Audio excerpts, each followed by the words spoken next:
Disney has officially announced that it will be delaying the release of its much-mocked, cartoonishly libbed live-action remake of Snow White, or Sand Beige, as I call it, given the emphasis on diversity casting. I'm not saying that Jeremy Boring is single-handedly responsible for Disney's delay. I don't know that he did it single-handedly, but I'm quite confident that if, say, 7 hands were involved, at least 6 of them were Jeremy's. For a comparison, here is Disney's new Snow White. You said you were bringing a modern edge to it on stage. What do you mean by that? I just mean that it's no longer 1937, and we absolutely wrote a Snow White that is not going to be saved by the prince. She's not going to be saved by the prince, and she's not going to be dreaming about true love. She's dreaming about becoming the leader she knows she can be. Sounds great. Here's our Snow White. By 2030, it's predicted that 45% of women will be unmarried and childless. And why do you think that is? Well, it's because we've been told that, men are trash and that our career is the only thing that matters and that marriage and children will inhibit that, which is unnatural. That is biologically unnatural for women. That does sound great. What's happening is really bad, but the fact that our Snow White realizes that that's a problem and the girls actually do want a prince and they do want normal stuff, that's a good sign. Disney is obviously reacting to the Daily Wire announcement that we will be releasing our version side by side with theirs. And Disney is also reacting to the terrible reaction that their remake has been getting among the public. And then the final nail in the coffin of this remake's release came by way of South Park just last week. Everyone I cared about has been systematically replaced. And finally I want to scream and I'm like, why are they replacing every single character with someone who is diverse? But then Kenny's like, it's not our fault, it's because of Kathleen Kennedy. But then Kathleen Kennedy says make it more lame. And everyone in town is like, no, please, Kathleen Kennedy, stop ruining everything. But Kathleen Kennedy is all like, put another gay diverse woman in it, make it more lame. And the Disney stock just keeps going down and down and down. And then Bob Iger is all like, no, what's going on with my stocks? No, Kathleen Kennedy. No, make it more lame. That is exactly what they're doing. And that is why we hate the diversity, equity, and inclusion casting and writing in movies. We don't hate it for the reason that the libs think. It's not that we conservatives, or forget conservatives, that we normal people are opposed to diversity exactly. What we oppose is dishonesty.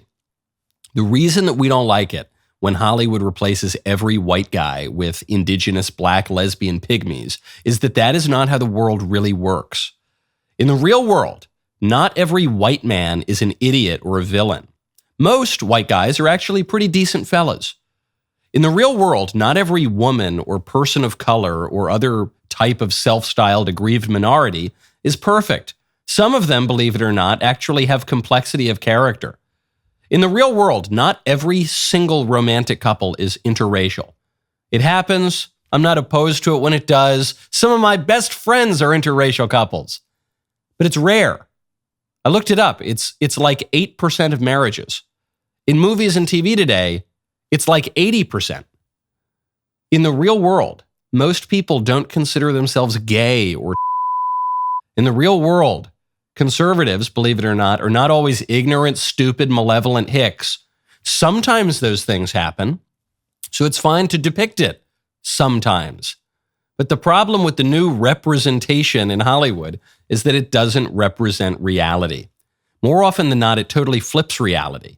And that is super duper lame. And so people tune the fantasists out and they start to tune into alternatives. Right now, go to preborn.com/Knowles. Did you know that Margaret Sanger, the founder of Planned Parenthood, was a eugenicist? Well, if not, I would recommend you look into her background. When you see the disproportionate number of abortion clinics located in black neighborhoods, it says it all. Thankfully, Preborn exists to bring mothers and babies together by providing free ultrasounds and many other amazing resources to expecting mothers. All services are free, and assistance is provided for up to 2 years. Preborn is truly life-changing, but don't just take my word for it. Listen to this powerful testimonial. I was sobbing. It was a cry for prayer for God. I'm so sorry, please. So I got on the internet and I looked up, how can you stop an abortion from only taking the first pill? And I just started seeing abortion pill reverse. Is this real? And I found a hotline number. So I'm like, Please, God, let me call this number, be real. I called it, and somebody actually answered the phone. Miss, I really need help. I mistakenly took a pill, and I'm so scared. I don't know what to do. Please, I just was like panicking.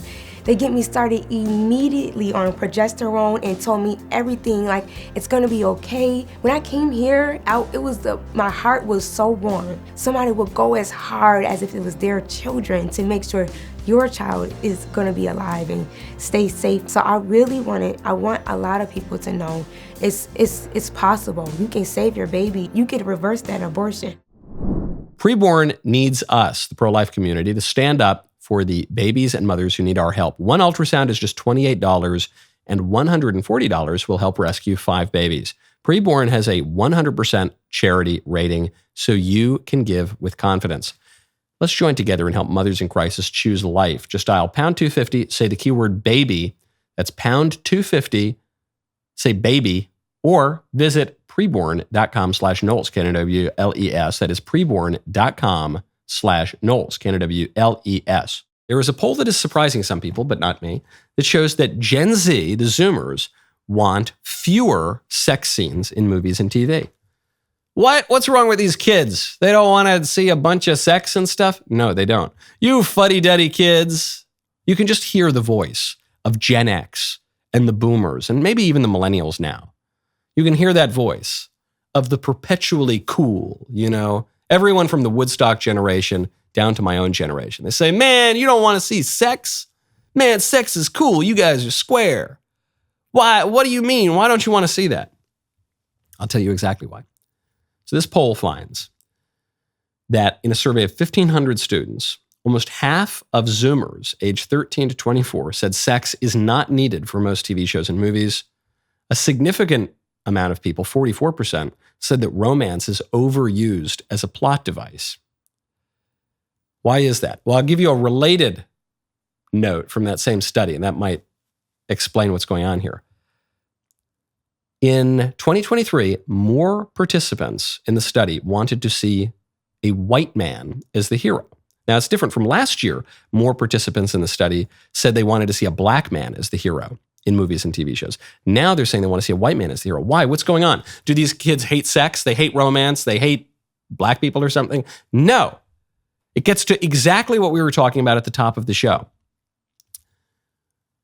People are being deprived of an important aspect of reality by movies and TV, which are supposed to tell us something about our culture. And because they're being deprived of that aspect of reality, they want more of it. It's not that they don't want relationships.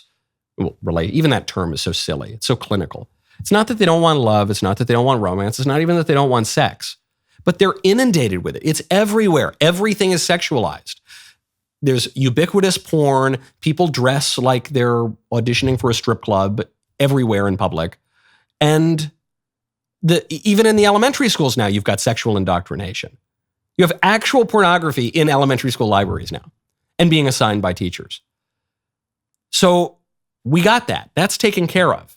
You know what we don't have in this culture?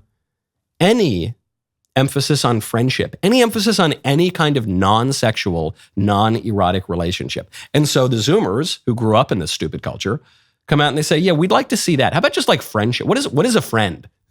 People are so lonely. They're not lonely because there's any lack of a hookup culture. It's easier to hook up today than it ever has been. But it's very hard to make a friend. That's why they want to see that. Why do more study participants want to see a white man as the hero? Because now, coming out of Hollywood, you never see a white guy as a hero. The white guy is always the bumbling idiot or the villain. They're only vicious, and persons of color are perfect, and they have no character flaws, and they have no complexity of character whatsoever coming out of Hollywood. So when people see that, they say, wait, that's not really how reality works. Reality is, I think, a little more complex than that. And they desire something else. This is the great conservative consolation, as I pointed out before, which is that reality doesn't go away. Even when you live in a highly ideological age, reality is still there, and people at least occasionally brush up with reality, and they begin to desire some connection between their political order, the entertainment, the laws, the everything, and reality. That's happening again. Boy, what a great clip that was, huh? I know. I agree. I'm with you. If you want more great content, you've got to ring the bell, subscribe to the Michael Knowles YouTube channel, and we'll see you next time.